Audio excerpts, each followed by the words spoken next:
দেশের 23তম রাষ্ট্রপতি মির্জা ফখরুল ইসলাম আলমগীর সব পক্ষের অভিনন্দনে সিক্ত। এটা গণতন্ত্র একটা ধাপে গিয়ে গেলাম আমরা, যে গণতন্ত্রের জন্য লড়েছি সবাই মিলে। জনাব ফখরুল ইসলাম আলমগীর সাহেব ভোটে প্রেসিডেন্ট নির্বাচিত হয়েছেন, আমরা ওনাকে অভিনন্দন জানাই। ভোট দেননি 6 এমপি, কারো কোনো অভিযোগ নেই জানালেন সিইসি। দীর্ঘ পথ পেরিয়ে রাষ্ট্রের অভিভাবক মির্জা ফখরুল।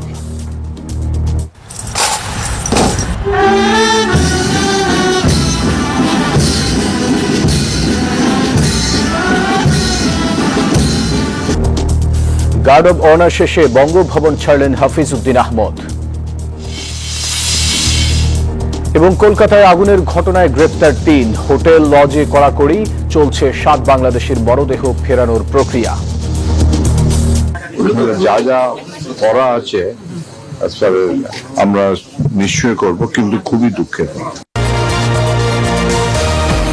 দর্শক, স্বাগত প্রবাসের সংবাদে। পুরো সংবাদে আপনাদের সাথে আছি আমি ফয়সাল মাহমুদ। দেখছিলেন বিআরবি কেবলস সংবাদ শিরোনাম।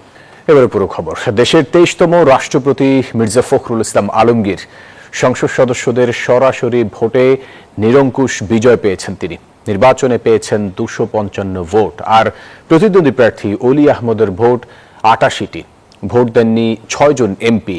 বৃহস্পতিবার দুপুর 2টা থেকে ভোট নেওয়া হয় বিকেল 5টা পর্যন্ত। আজ সন্ধ্যায় বঙ্গভবনে নতুন রাষ্ট্রপতির শপথ পড়াবেন জাতীয় সংসদের ভারপ্রাপ্ত স্পিকার কায়সার কামাল। মাঝে 3.5 দশকের বিরতি শেষে দেশ পেল একজন নির্বাচিত রাষ্ট্রপতি। বর্তমান সংবিধানের 70 অনুচ্ছেদ অনুযায়ী সংসদ সদস্যদের দলের বাইরে ভোট দেওয়ার সুযোগ নেই। ফলে বিএনপির প্রার্থী মির্জা ফখরুল ইসলাম আলমগীরের রাষ্ট্রপতি নির্বাচিত হওয়া ছিল নিশ্চিত। তারপরও একাধিক প্রার্থী থাকায় 35 বছর পর সংসদ সদস্যদের সরাসরি ভোটে রাষ্ট্রপতি নির্বাচন। জাতীয় সংসদের অধিবেশন কক্ষে ভোট নেওয়া হয় টানা 3 ঘন্টা। প্রথমেই ভোট দেন বিদায়ী ভারপ্রাপ্ত রাষ্ট্রপতি হাফিজ উদ্দিন আহমদ, এরপর প্রধানমন্ত্রী তারেক রহমান। বিএনপির রাষ্ট্রপতি প্রার্থী মির্জা ফখরুল ইসলাম আলমগীর সংসদ সদস্য হওয়ায় নিয়ম অনুযায়ী তিনি নিজেও ভোট দেন। অন্যদিকে জামায়াতের নেতৃত্বে 11 দলীয় জোটের প্রার্থী অলি আহমদ সংসদ সদস্য নন, তাই তিনি ভোট দেওয়ার সুযোগ পাননি। রাষ্ট্রপতি নির্বাচনের ভোট গোপন নয়। ব্যালটে পছন্দের প্রার্থীর নামের পাশে পূর্ণ নাম লিখে স্বাক্ষর করে ভোট দিয়েছেন সংসদ সদস্যরা। ভোট গণনা শেষে সংসদ কক্ষেই ফলাফল ঘোষণা করেন নির্বাচনী কর্তা সিইসি এএমএম নাসির উদ্দিন। 343 বৈধ ভোটারের মধ্যে বিএনপি মনোনীত প্রার্থী মির্জা ফখরুল ইসলাম আলমগীর পান 255 ভোট। জামায়াত মনোনীত প্রার্থী অলি আহমেদ পান 88 ভোট। ভোট দেননি 6 জন সংসদ সদস্য। ডক্টর অলি আহমদ বীর বিক্রম পেয়েছেন 88টি ভোট, 88 ভোটস, এবং জনাব মির্জা ফখরুল ইসলাম আলমগীর পেয়েছেন 255 ভোট, 255।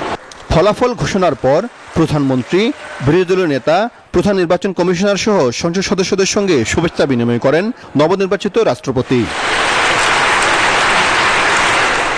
পরে সংসদের মিডিয়া সেন্টারে রাষ্ট্রপতি নির্বাচন নিয়ে ব্রিফ করেন জাতীয় সংসদের চিফ হুইপ নুরুল ইসলাম মনি।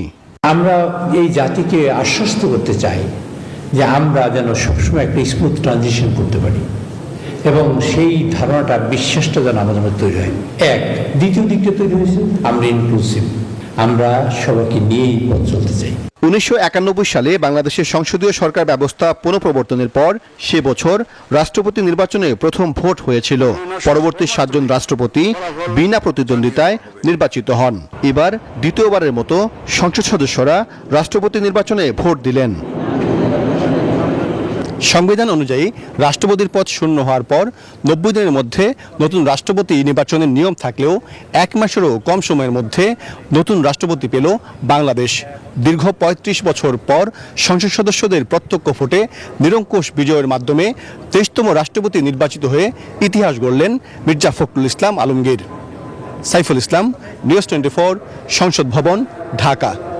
রাষ্ট্রপতি নির্বাচনের মধ্য দিয়ে গণতন্ত্রের পথে আরও এক ধাপ এগিয়ে গেল বাংলাদেশ, এমনটি বলছেন সরকারি দলের নেতারা। তবে বিরোধীরা বলছে জুলাই সনদ বাস্তবায়ন না করেই তড়িঘড়ি করে নির্বাচনের আয়োজন করা হয়েছে। এদিকে কোনো অভিযোগ ছাড়াই শান্তিপূর্ণ পরিবেশে ভোট হওয়ার কথা জানিয়েছে নির্বাচন কমিশন। যথাযথভাবে নির্বাচিত হয়েছেন। 23তম রাষ্ট্রপতি নির্বাচনে ভোট প্রদান শেষে একে একে বের হতে থাকেন সংসদ সদস্যরা। ভোট গ্রহণকে কেন্দ্র করে সংসদে ছিল শান্তিপূর্ণ পরিবেশ। উনি রাষ্ট্রপতি পাওয়ার যোগ্যতা ছিল বলেই দল মনোনয়ন দিয়েছে এবং আমরা তাকে ভোট দিই। নির্বাচিত হয় মির্জা ফখরুল ইসলাম আলমগীরকে অভিনন্দন জানিয়ে বিরোধী দল বলছে জুলাই সনদ বাস্তবায়ন না হওয়ায় ভিন্ন মত পোষণকারীরা মত প্রকাশের সুযোগ পাননি। আমরা আশা করি উনি প্রেসিডেন্টের শপথ গ্রহণ করার পর থেকেই একজন নিরপেক্ষ ব্যক্তিতে রূপান্তরিত হবে। কারো কোনো অভিযোগ আসেনি জানিয়ে ভোটের পরিবেশকে সুন্দর বলেছে নির্বাচন কমিশন। কারো কোনো কর্নার থেকে কোনো রকমের কোনো অভিযোগ আসে নাই। আমরা অত্যন্ত সুচারুরূপে সুন্দরভাবে একটা নির্বাচন আমরা উপহার দিতে পেরেছি। আর ক্ষমতাসীন দল বলছে গণতন্ত্রের পথে বাংলাদেশ আরো এক ধাপ এগিয়ে গেল। প্রত্যাশা দুঃসময়ে দলের ঐক্য ধরে রাখার মতো দেশকে এগিয়ে নেবেন নবনির্বাচিত রাষ্ট্রপতি। দিন শেষে সাংবিধানিক প্রক্রিয়াকে স্বীকৃতি দিয়ে তারা গণতান্ত্রিক প্রক্রিয়া অংশগ্রহণ করেছেন। এটাই হচ্ছে গণতন্ত্রের জয়যাত্রা। জুলাই যোদ্ধাদের যে আত্মত্যাগ তার মর্যাদা পুনঃপ্রতিষ্ঠা লাভ করবে আজকের এই নির্বাচনী সংস্কৃতির মধ্য দিয়ে। গণতান্ত্রিক একটা রাষ্ট্রের যে কর্মকাণ্ড, একটা সংসদের কর্মকাণ্ড, সেটা প্রতিফলিত হয়েছে। অভিযোগ আর প্রত্যাশার মধ্য দিয়ে শেষ হলো 23তম রাষ্ট্রপতি নির্বাচন, আর এর মধ্য দিয়েই রচিত হলো গণতন্ত্রের আরেক নতুন অধ্যায়। নাইম আল চিকো, নিউজ 24, ঢাকা। এদিকে 23তম রাষ্ট্রপতি নির্বাচিত হওয়ায় মির্জা ফখরুল ইসলাম আলমগীরকে শুভেচ্ছা জানিয়েছেন 11 দলীয় ঐক্যের রাষ্ট্রপতি প্রার্থী কর্নেল অলি আহমদ। ফলাফল ঘোষণা পরবর্তী মহাখালী ডিওএইচএসে তার বাসভবনে প্রতিক্রিয়ায় শুভেচ্ছা জানিয়ে তিনি বলেন, ফলাফল নির্ধারিত, এখানে অন্য কিছু হওয়ার সুযোগ নেই, এখানে গণতন্ত্র নিয়ন্ত্রিত। কর্নেল অলি বলেন, সংবিধান সংশোধন না করেই তড়িঘড়ি করে বিএনপি নিজেদের প্রার্থীর বিজয় নিশ্চিত করতেই এই নির্বাচন দিয়েছেন।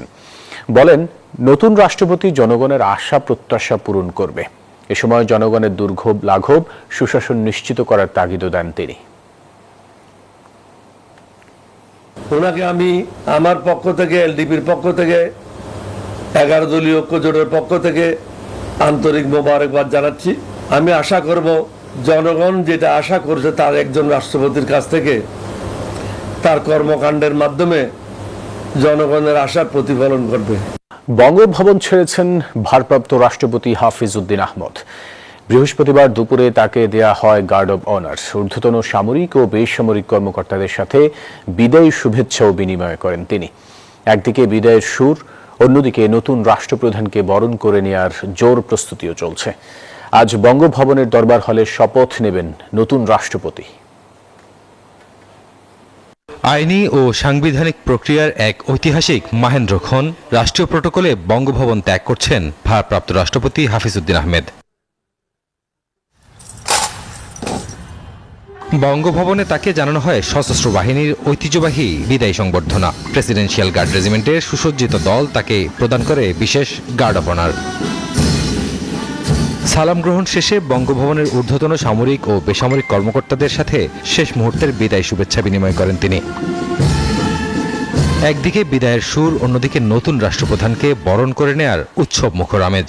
21 আগস্ট সন্ধ্যা 7:30টায় বঙ্গভবনের দরবার হলেই অনুষ্ঠিত হবে নতুন রাষ্ট্রপতির শপথ গ্রহণ অনুষ্ঠান। দেশের 23তম রাষ্ট্রপতির স্থায়ী ঠিকানা হতে যাচ্ছে এই রাজকীয় ভবন, তাই নতুন সাজে প্রস্তুত করা হচ্ছে বঙ্গভবন। রাজু মাহমুদ, নিউজ 24, ঢাকা। এবার অন্য প্রসঙ্গ। কলকাতার হোটেলে অগ্নিকাণ্ডে 7 বাংলাদেশি সহ 9 জনের প্রাণহানির পর নড়ে চড়ে বসেছে শহর কর্তৃপক্ষ। গ্রেপ্তার করা হয়েছে অন্তত 3 জনকে। মির্জা গালিব স্ট্রিট ও আশপাশের হোটেল লজে শুরু হয়েছে কড়াকড়ি। ব্যবসায়ীদের সঙ্গে বৈঠকে দমকল, ট্রেড ও পুলিশ এই 3 ধরনের লাইসেন্স নবায়নের তাগিদও দিয়েছে প্রশাসন। কলকাতায় শিখাই নিয়ে অগ্নিকাণ্ড, ঝরেছে 9টি প্রাণ, আর সেই আগুনে এবার প্রশ্নের মুখে শহরের হোটেলগুলোর নিরাপত্তা।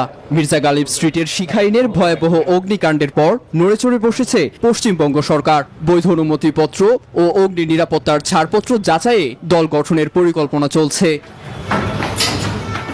তদন্তেও এসেছে নতুন মোড়। হোটেল শিখাইনের ইজারাদার আবু জাফরকে গ্রেপ্তার করেছে কলকাতা পুলিশ। জিজ্ঞাসাবাদের জন্য আটক করেছে আরো 2 কর্মীকে। তবে আগুনের সূত্রপাত এসি মেশিন বিস্ফোরণে নাকি শর্ট সার্কিট থেকে তা এখনো নিশ্চিত নয়। অগ্নি নিরাপত্তায় কোনো গাফিলতি ছিল কিনা তাও খতিয়ে দেখছে তদন্তকারীরা। এখানেই শেষ নয়, মির্জা গালিব স্ট্রিট ও আশপাশের হোটেল লজে শুরু হয়েছে কড়াকড়ি। কয়েকটি লজ ও গেস্ট হাউসে নতুন অতিথি রাখায় নিষেধাজ্ঞা দেওয়া হয়েছে। ব্যবসায়ীদের সঙ্গে বৈঠক করে ভবিষ্যতে অগ্নি নিরাপত্তার ঘাটতি ঠেকানোর উদ্যোগ নিয়েছে কলকাতা পুলিশ। বৈঠকে পুরনো হোটেলগুলোকে দমকল, ট্রেড ও পুলিশ এই 3 ধরনের লাইসেন্স নির্ধারিত সময়ের মধ্যে নবায়নের নির্দেশ দিয়েছে পুলিশ। নির্ধারিত সময়ের মধ্যে লাইসেন্স নবায়ন না করলে তদন্ত গিয়ে সংশ্লিষ্ট হোটেলকে কালো তালিকাভুক্ত করার পাশাপাশি বন্ধ করে দেওয়া হবে বলেও সতর্ক করেছে পুলিশ। Desk report, news 24। ময়নাতদন্ত শেষে কলকাতায় অগ্নিকাণ্ডে নিহত বাংলাদেশিদের মরদেহ পরিবারের কাছে হস্তান্তর ও দেশে আনার প্রক্রিয়া শুরু হয়েছে। কলকাতার বাংলাদেশ উপদূতাবাস জানায়, প্রক্রিয়াটি দ্রুত বাস্তবায়নে কাজ করছেন তারা। এরই মধ্যে কুষ্টিয়া থেকে নিহত দেবাশিস দত্তের পরিবার এবং সাতক্ষীরা থেকে মোহাম্মদ আলিমুজ্জামান ও শিকদার পরিবারের সদস্যরা কলকাতায় পৌঁছেছেন। আইনি প্রক্রিয়া শেষে 22 আগস্ট মৃতদেহগুলো ভোমরা ও দর্শনা সীমান্ত দিয়ে বাংলাদেশে আনার বিষয়ে আলোচনা চলছে।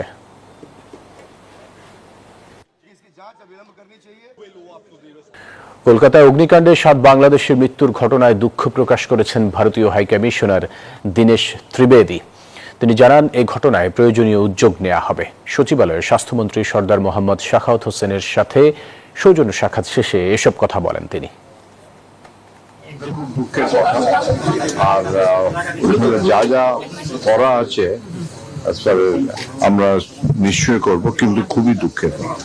মালদ্বীপ থেকে প্রায় 50,000 প্রবাসী বাংলাদেশের উপর ঝুলতে থাকা গণবহিষ্কারের সিদ্ধান্ত আপাতত স্থগিত করেছে দেশটির সরকার। বাংলাদেশ সরকারের জোরালো কূটনৈতিক তৎপরতা ও শীর্ষ পর্যায়ের দ্বিপক্ষীয় বৈঠকের পর এই সিদ্ধান্ত এসেছে। দেশটির অভিবাসন আইন অনুযায়ী কোনো দেশ থেকে সর্বোচ্চ 1 লাখ কর্মী নেওয়ার সুযোগ রয়েছে। তবে দেশটিতে প্রায় 1.5 লাখ কর্মী পৌঁছে যাওয়ায় এই আইনি জটিলতা তৈরি হয়। ইমরান হোসেন তালুকদারের তথ্য ছবিতে ডেস্ক রিপোর্ট। মালদ্বীপে বাংলাদেশ কর্মীদের ওয়ার্ক পারমিট নিয়ে তৈরি হয়েছে নতুন জটিলতা।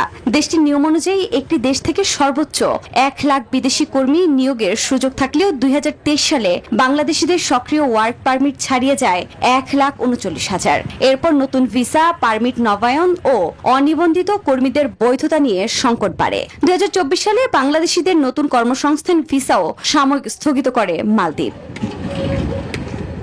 2023 সালের নভেম্বর থেকে 2026 সালের ফেব্রুয়ারি পর্যন্ত 11,496 জন অনিবন্ধিত বিদেশি কর্মীকে ফেরত পাঠিয়েছে মালদ্বীপ। এতে প্রায় 50,000 বাংলাদেশি কর্মীর বহিষ্কার সংখ্যা তৈরি হলে কূটনৈতিক তৎপরতা শুরু করে বাংলাদেশ। গত মাসে বাংলাদেশের পররাষ্ট্রমন্ত্রী ডক্টর খলিলুর রহমানের মালদ্বীপ সফর এবং বাংলাদেশ হাইকমিশনের ধারাবাহিক আলোচনার পর সম্ভাব্য বহিষ্কার আপাতত স্থগিত রাখার বিষয়ে অগ্রগতি হয়েছে বলে জানা গেছে। এতে স্বস্তিতে প্রবাসীরা।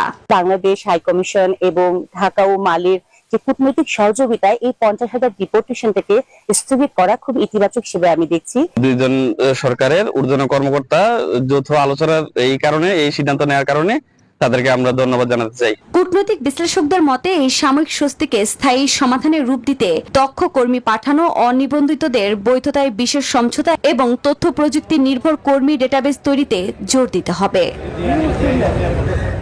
Desk report, news 24। কুয়েতে 36 জুলাই গণঅভ্যুত্থান স্মরণে আলোচনা সভা করেছে বাংলাদেশ জাতীয়তাবাদী দল বিএনপির কুয়েত শাখার উদযাপন কমিটি। বৃহস্পতিবার রাতে কুয়েত সিটির একটি রেস্টুরেন্টে আয়োজিত সভায় গণঅভ্যুত্থান, গণতন্ত্র পুনরুদ্ধার ও বাংলাদেশের সাম্প্রতিক রাজনৈতিক পরিস্থিতি নিয়ে আলোচনা করেন বক্তারা। সভায় সভাপতিত্ব করেন শফিকুল ইসলাম শফিক। অনুষ্ঠান পরিচালনা করেন আব্দুল কাদের। বক্তারা বলেন, বাংলাদেশের গণতান্ত্রিক আন্দোলনে প্রবাসীদের গুরুত্বপূর্ণ ভূমিকা রয়েছে।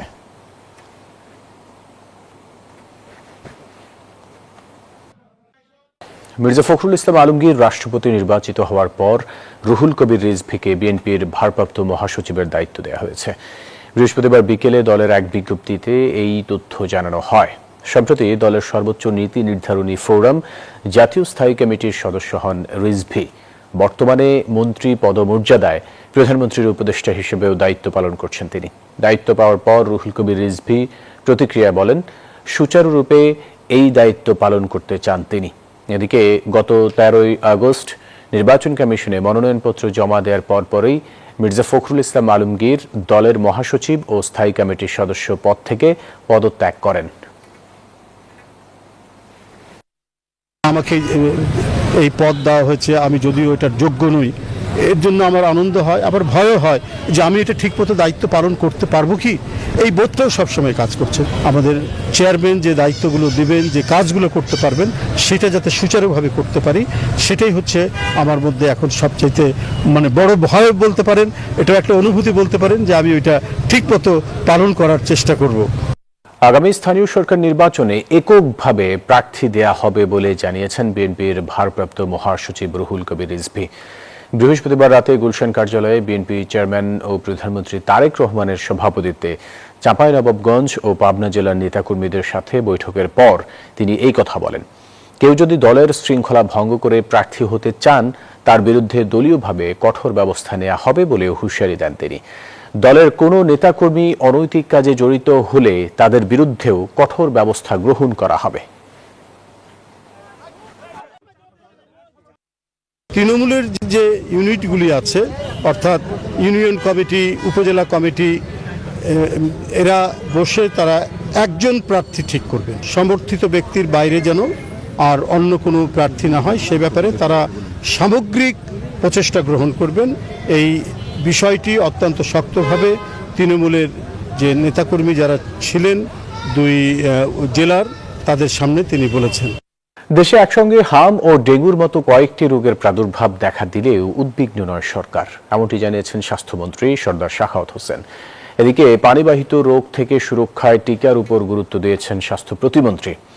বৃহস্পতিবার সকালে ঢাকা 2 সিটিতে ওরাল কলেরা টিকা ক্যাম্পেইনের উদ্বোধনী অনুষ্ঠানে তারা এসব কথা বলেন। এক ফোঁটা প্রতিষেধক, আর তাতেই সুনিশ্চিত হবে জীবনঘাতী কলেরা ও ডায়রিয়া থেকে সুরক্ষা। সংক্রামক এ ব্যাধি রোধে শুরু হচ্ছে মুখে খাওয়ানোর বিশেষ কলেরা ভ্যাকসিন কর্মসূচি। ছোঁয়াচে ও পানিবাহিত রোগ প্রতিরোধে সারা দেশের প্রায় 51,75,000 মানুষকে এই ভ্যাকসিনের আওতায় আনার সিদ্ধান্ত নিয়েছে সরকার। গর্ভবতী নারী ছাড়া 1 বছরের বেশি বয়সী সব নাগরিক পাচ্ছেন এই ভ্যাকসিন। স্বাস্থ্য প্রতিমন্ত্রী জানান, রোগ হওয়ার পর চিকিৎসার চেয়ে আগেভাগেই তা প্রতিরোধ করা সরকারের লক্ষ্য। অসুখ হওয়ার পরে চিকিৎসার চেয়ে আমরা গুরুত্বপূর্ণ মনে করছি রোগ প্রতিরোধের ব্যবস্থা করা, যেন কম মানুষ অসুস্থ হয়। এবং সেই কাজটি করতে গেলে, অর্থাৎ রোগ প্রতিরোধ বা প্রিভেনশনের জন্য মাঠ পর্যায়ে আমাদের কাজ করতে হবে তৃণমূল পর্যায়ে। এদিকে 2 থেকে 3 মাসের মধ্যে হাম ও ডেঙ্গু পুরোপুরি নিয়ন্ত্রণে আসবে বলে জানান স্বাস্থ্যমন্ত্রী। মিজেলস মোকাবেলা করতে হয়, আমাদের ডেঙ্গু মোকাবেলা করতে হয়, টিউবারকুলোসিস মোকাবেলা করতে হয়, নতুনভাবে ম্যালেরিয়া দেখা দিচ্ছে, HIV এইডস দেখা দিচ্ছে, বিভিন্নভাবে আমরা আক্রান্ত হচ্ছি, তবে আমরা ওয়ারিড নাই। শনিবার থেকে মাসব্যাপী চলবে ওরাল কলেরা টিকার প্রথম ডোজের বিশেষ কার্যক্রম। 26 সেপ্টেম্বর থেকে শুরু হবে দ্বিতীয় ডোজ প্রদান। ফিহাদ জাহিদ, নিউজ 24, ঢাকা। প্যারোলে মুক্ত হয়ে স্বামীর দাফন শেষে আবারও কারাগারে ফিরে গেছেন সাবেক মন্ত্রী দীপু মনি। বৃহস্পতিবার সন্ধ্যা 6টায় তাকে মুন্সিগঞ্জের কারাগারে ফিরিয়ে নেওয়া হয়। এর আগে দুপুরে দীপু মনির স্বামী সুপ্রিম কোর্টের আইনজীবী তৌফিক নওয়াজকে রাজধানীর বনানী কবরস্থানে দাফন করা হয়। গুলশান আজাদ মসজিদে তার জানাজা অনুষ্ঠিত হয়। স্বামীর মৃত্যুতে 12 ঘন্টার জন্য প্যারোলে মুক্ত হন দীপু মনি। পুরো যাত্রাটাতেই উনি থাকবেন এই মর্মে আমরা অনুমোদন নিয়ে আসছি। 12 ঘন্টার উপর ডিপেন্ড করবে। গোরস্থান থেকে আমরা ওখানেই চলে যাবে, কারাগারে চলে যাবে। দর্শক, ছিল প্রবাসের সংবাদে। আরো সংবাদ ও বিশ্লেষণ জানতে ভিজিট করুন news24bd.tv-তে। এতক্ষণ সাথে থাকার জন্য ধন্যবাদ সবাই।